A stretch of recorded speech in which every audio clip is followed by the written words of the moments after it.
Улсын их хурлын дарга эрхэм гишүүдээ. Монгол улс дахь хүний эрх эрхчлөөний байдлын талаар Хүний эрхийн үндэсний комиссийн 18 дахь илтгэлийг Хүний эрхийн дэд хороо 2019 оны 4-р сарын 30-ны өдөр, Хуульцан банкны хороо 2019 оны 5-р сарын 8-ны өдрийн хуралдаанаараа хэлэлцлээ. Хүний эрхийн дэд хорооны дарга оюун дайр нь Монгол улс дахь хүний эрх эрхчлөөний байдлын талаарх 18 дахь илтгэлийг хэлсэн талаарх дэд хорооны санал дүгнэлтийг Хүний эрхийн үндэсний комиссийн дарга Бямдорж Монгол улс дахь хүний эрх эрхчлөөний байдлын талаарх 18 дахь илтгэлийг танилцуулгыг тус хийвэ.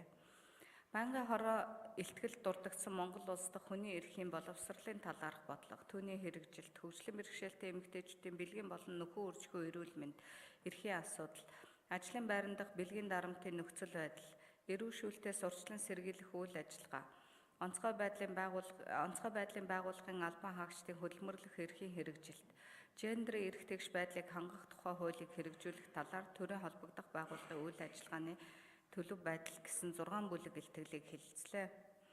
Банкны хорооны хуралдаанаар илтгэлийг хэлэлцэх явцад Монгол улсын их хурлын гишүүн ил болд эрүүдэн шүүсэн нөхцөл байдал тогтоогдсон тул одоо ял эдэлж буй иргэдийн эрхийг хангах талаар хуулийн хүрээнд яаралтай арга хэмжээ авах,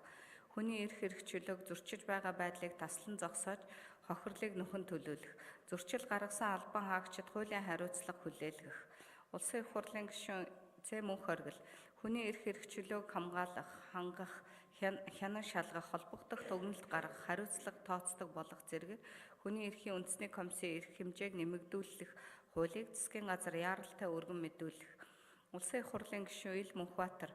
улсын их хурлын бусад байнгын хороод эрхлэх асуудлынхаа хүрээнд илтгэлийг хэлэлцэж санал дүгнэлтээ гаргадаг болох. Улсын их хурлын гишүүн О Батнасан хүүхдийн хүчирхийлэл, хөгжлийн бэрхшээлтэй иргэд эрүүл мэндийн үйлчилгээ авах эрх, ажлын байран дахь бэлгийн дарамтын талаар улсын их хурлын гишүүн Х Нямбаатар зөвхөн эрүүл шүүлтээс урьдчилан сэргийлэх үйл ажиллагаа сэдвийн хүрээнд ярихаасаа гадна бусад илтгэлд дурдсан бусад асуудлын талаар саналаа илэрхийлэх, улсын их хурлын гишүүн Эс Эрдэнэ Хүний эрхийн үндэсний комиссийн тухай хуулийн төслийн талаар олон нийтийн саналыг авах, улсын их хурлын гишүүн Иш Арднасэд өмнөх илтгэл дурдгдсан эрүүл шүүлтээс ангид байх эрхийн хүрээнд гаргасан санал зөвлөмжийн хэрэгжилтийн талаар асуулт асуулж хариулт авч саналаа илэрхийлсэн болно. Монгол улс дахь хүний эрх эрхчлөөний байдлын талаарх 18 дахь илтгэлийг хэлэлцэнтэй холбогдуулан авах арга хэмжээний талаар байнгын хорооны тогтоол гаргахыг дэмжиж,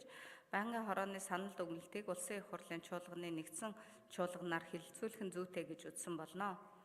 Улсын их хурлын эрхэм гишүүдээ. Монгол улс дахь хүний эрх эрхчлөөний байдлын талаарх Хүний эрхийн үндэсний комиссийн 18 дахь илтгэлийг хэлэлцсэн талаарх байнгын хорооны санал дүгнэлтийг хэлэлцэж өгөхийг та бүхнээс хүсье. Анхаарал хандуулсанд баярлалаа.